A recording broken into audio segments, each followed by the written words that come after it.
الحمدللہ وکفی وسلام علی عبادہ الذین اصطفی اما بعد فقد قال اللہ تعالی فی القرآن المجید اعوذ باللہ من الشیطان الرجیم بسم اللہ الرحمن الرحیم ام حسبت ان اصحاب الکہف والرقیم کانوا من آیاتنا عجبا وقال تعالی وترى الشمس إذا طلعت تدابر عن كهفهم ذات اليمين وإذا غربت تقرضهم ذات الشمال وهم في فجوة منه ذلك من آيات الله من يهد الله فهو المهتد ومن يضلل فلن تجد له وليا مرشدا وتحسبهم أيقاظا وهم رقود ونقلبهم ذات اليمين وذات الشمال وقلبهم باسط ذراعيه بالوصيد لو اطلعت عليهم لوليت منهم فرارا ولملئت منهم رعبا صدق اللہ مولانا العظیم۔ محترم بزرگوں، عزیز ساتھیوں، پیارے بچوں، السلام علیکم ورحمۃ اللہ وبرکاتہ۔ میں گزشتہ 2 جمعوں سے آپ کے سامنے اصحاب کہف کا واقعہ بیان کر رہا ہوں۔ آج بھی میں نے اس سورہ کی 9ویں اور 17ویں اور 18ویں 3 آیات تلاوت کی ہیں۔ آج کی آیات میں اللہ رب کریم نے جو کچھ ارشاد فرمایا ہے اس کی روشنی میں وہ خصوصیاتی اور امتیازاتی باتیں جو اصحاب کہف کے تعلق سے قرآن پاک میں بیان فرمائی گئی ہیں آپ کے سامنے رکھی جائیں گی۔ چنانچہ جیسا کہ گزشتہ 2 جمعوں میں پہلی آیت یعنی 9ویں آیت جو ہے سورہ کہف کی، اس کے تعلق سے بار بار آپ کے سامنے یہ بات لائی گئی ہے کہ اللہ رب کریم حضور نبی اکرم محمد مصطفیٰ صلی اللہ تعالی علیہ وآلہ وسلم کو مخاطب کر کے فرماتا ہے کہ کیا آپ یہ سمجھتے ہیں نبی اکرم یا کوئی بھی مخاطب جو قیامت تک کے لیے مخاطب ہوگا، تو اے مخاطب کیا تو سمجھتا ہے کہ اصحاب کہف غار والے اور رقیم اور قصبے والے کیا اللہ کی عجیب نشانیوں میں سے تھے؟ یہ 9ویں آیت۔ اور آج کی 2 آیات جو میں نے آپ کے سامنے پڑھ کر سنائی ہیں، ان کا ترجمہ یہ ہے کہ تم سورج کو دیکھتے کہ جب وہ نکلتا ہے تو وہ ان کے غار کو چھوڑ کر دائیں جانب چڑھ جاتا ہے، اور جب غروب ہوتا ہے تو ان سے بچ کر بائیں جانب اتر جاتا ہے، اور وہ ہیں کہ غار کے اندر وسیع جگہ میں پڑے ہیں۔ یہ اللہ کی نشانیوں میں سے ایک ہے۔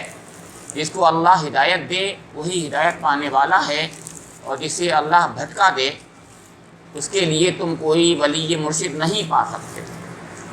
تم انہیں دیکھ کر یہ سمجھتے کہ وہ جاگ رہے ہیں، حالانکہ وہ سو رہے تھے۔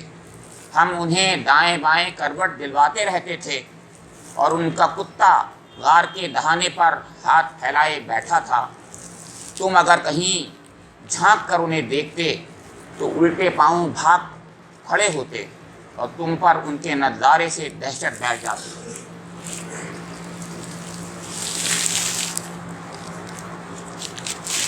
تو آج جو بات کہی جانے والی ہے وہ پہلی آیت کے تعلق سے جو بات ابھی تفصیل سے نہیں آئی، کہ اللہ تعالیٰ فرما رہا ہے کہ ام حسبت ان اصحاب الکہف والرقیم۔ اصحاب الکہف والرقیم، اصحاب الکہف کہتے ہیں پہاڑ کی کھو کو۔ پہاڑ میں جو غار ہوتا ہے اس کو ہی الکہف کہتے ہیں۔ جو وادی میں غار ہوتے ہیں، جو مسطح زمین پر غار ہوتے ہیں، اس کو کہف عربی میں نہیں کہا جاتا۔ ایک بات تو اس کا مطلب وہ پہاڑ میں غار تھا۔ ایک بات، پہاڑ میں بھی غار ہوتے ہیں بہت سے، اور ہم نے صحیح بخاری کا ایک واقعہ حضور نبی اکرم کی زبان مبارک سے سنا ہے کہ غار والوں کا 3 غار والوں کا قصہ ہے۔ ایک خاص اچانک جب بارش آ گئی تو وہ اس کے اندر انہوں نے پناہ لی تھی، اور آپ کو یاد ہوگا تو وہ بھی غار والے تھے۔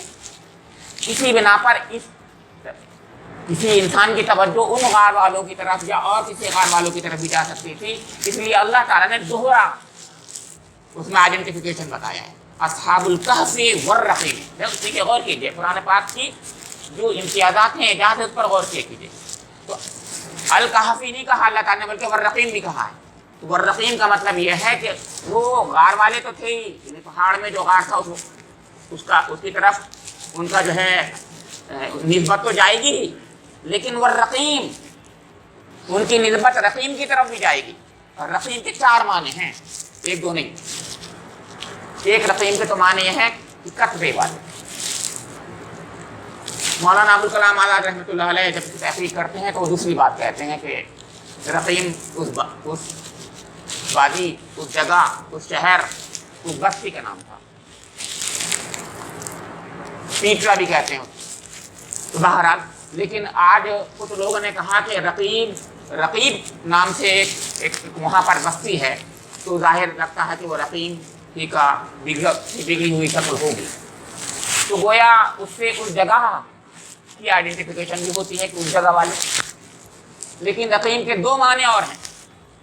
رقیم معنی کتبے والے، کتبہ آپ بھی جانتے ہیں جو لکھا جاتا ہے کسی پتھر پر، کسی چیز پر لکھا جاتا ہے، سیسا یا لوہے کی کہا جاتا ہے، کسی پتھر پر لکھا گیا تھا۔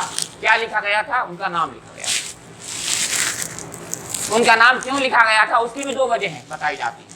ایک وجہ تو یہ ہے کہ کچھ لوگ یہ سمجھتے ہیں، اور جیسے بات بھی لگ رہی ہے کہ وہ بستی کو چھوڑ کر چلے گئے، غار میں چلے گئے، تو گویا وہ بادشاہ کے مفرور تھے، بھاگے ہوئے تھے گویا ان کی نظر میں۔ تو جیسے کہ آج نام نہیں لینا چاہ رہا، مسجد میں بیٹھ کر کے 2 مفرور نام بہت مشہور ہو رہے ہیں، تو ان کا بھی ریکارڈ یہاں پر ہے، اور یہ ریکارڈ رہے گا کب تک اللہ جانے۔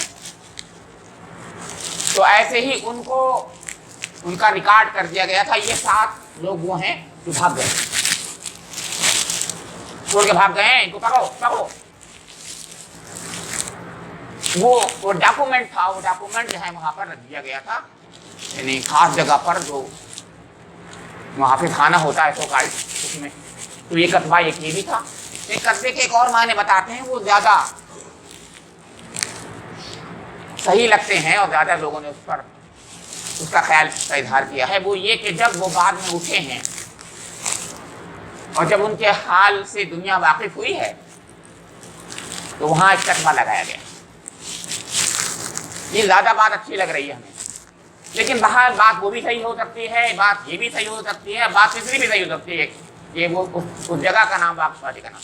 لہذا یہ تمام چیزیں مل کر ایک خاص واقعے کی طرف توجہ دلاتی ہیں۔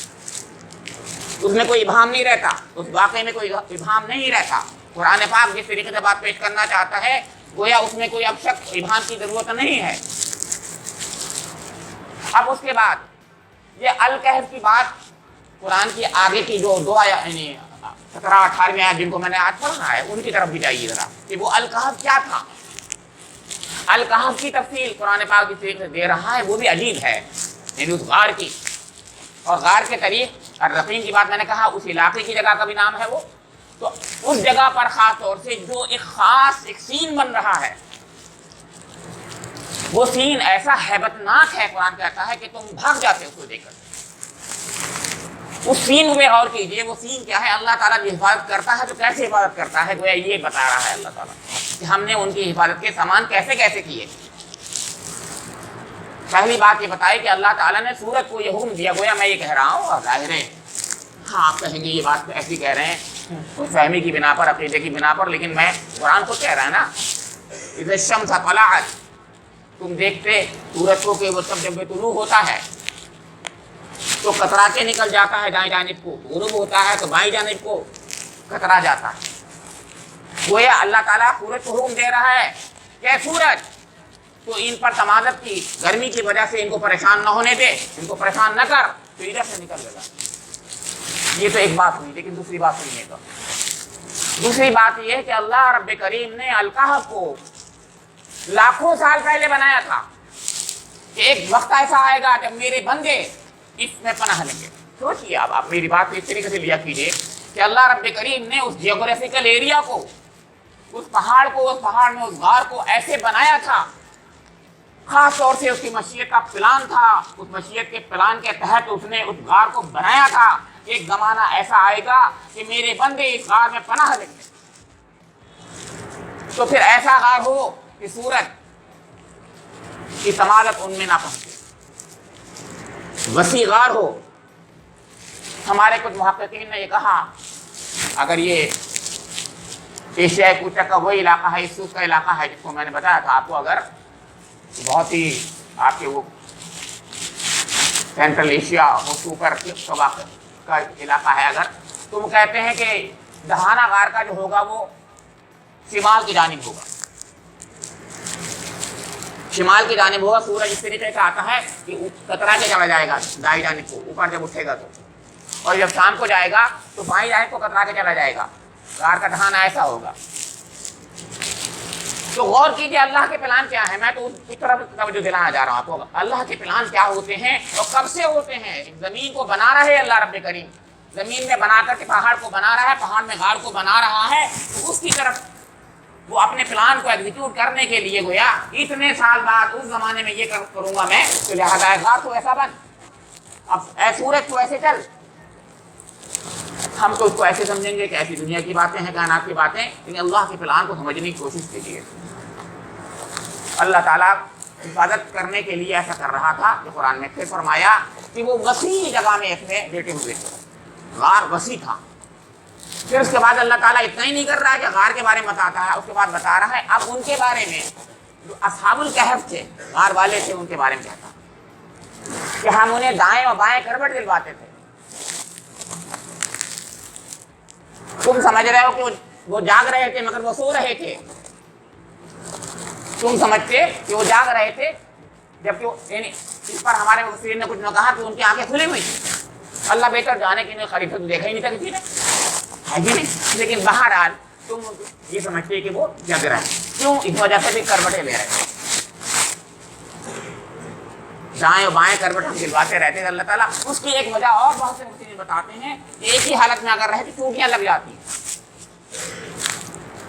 اللہ تعالیٰ کو ان کو ان کی حفاظت کرنی تھی، تو اس کے سارے طریقے وہاں پر اختیار کر رہا تھا کہ وہ زندہ بھی رہیں اور سوتے بھی رہیں، اور ان کو کوئی کسی قسم کا گزند نہ پہنچے، کوئی نقصان نہ پہنچے، سورج بھی تمازت نہ دے، غار بھی اس طریقے۔ اب آپ آگے غور کیجیے، اتنا تو ہو رہا تھا تو غار کے اندر ہو رہا تھا، غار کے باہر کتا بیٹھا ہوا تھا۔ اب کتے کے بارے میں بتایا جاتا ہے کہ کتا نہیں تھا ان کا اپنا، وہ بلکہ ایسا تھا کہ جب وہ غار کی طرف جا رہے تھے اچانک ایک کتا ملا، ان کے پیچھے ہو لیا، بھتیرا کو دھکارا، بھگایا، وہ بھاگ ہٹائی۔ اللہ کی طرف سے تو وہ تو فیصلے تھے نا، چلاتے بیچارے کیا کرتے، وہ تو اپنی حالت میں بھاگنے میں تھے۔ تو بہرحال کتا وہ ساتھ ہی ساتھ چلتا رہا، یہاں تک کہ جب وہ غار میں گئے کتا اس کے دہانے پہ بیٹھ گیا۔ اب سوچئے کہ یہ صرف اصحاب کہف ہی نہیں سوئے سینکڑوں سال تک، بلکہ ان کا کتا بھی سینکڑوں سال تک سوتا رہا۔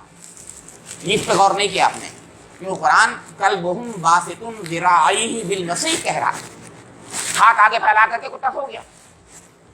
کتا بھی نہیں مرا، وہ بھی زندہ ہے، وہ بھی سو رہا ہے، اصحاب کہف بھی سو رہے ہیں، وہ غار کے اندر سو رہے ہیں اور وہ غار کے باہر سو رہا ہے۔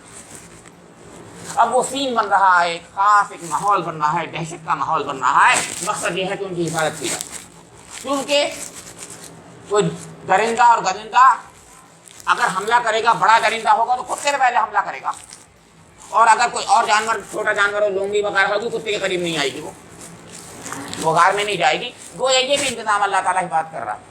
باہر کتا بیٹھا ہوا، لوگ دیکھ رہے ہیں تو باہر دور سے کتا دیکھ رہے ہیں، دہشت زدہ ہو جا رہے ہیں کہ یہاں کوئی لوگ ہوں گے، پتہ نہیں ڈاکو ہوں گے، کون ہوں گے، یہاں اس طرف مت جاؤ۔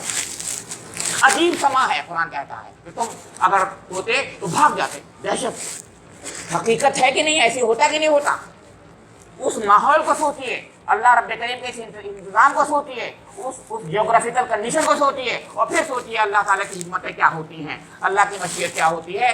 اگر ہم نے اس پر یقین کر لیا کہ ہمارے بارے میں بھی اللہ کیا فیصلے کرتا ہے، ہم سمجھتے ہیں آج ہم کچھ کہتے ہیں شاید ہمارے بارے میں اللہ تعالیٰ کیا سنے گا، بیٹا ہم کیا، ہماری بساط کیا نہیں، ہمارا رب بہت کریم ہے، ہمارے بارے میں کب سے کیا کیا وہ پلان کر رہا ہے ہم نہیں جانتے.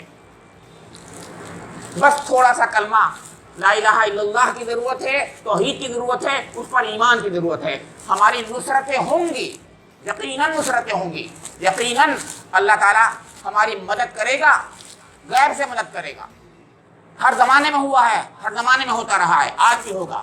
بس ہمیں یقین کی ضرورت ہے. اللہ رب کریم مجھے بھی اور آپ کو بھی اس یقین کی دولت سے سرفراز فرما دے. ربنا تقبل منا انك انت السميع العليم وتب علينا انك انت التواب الرحيم.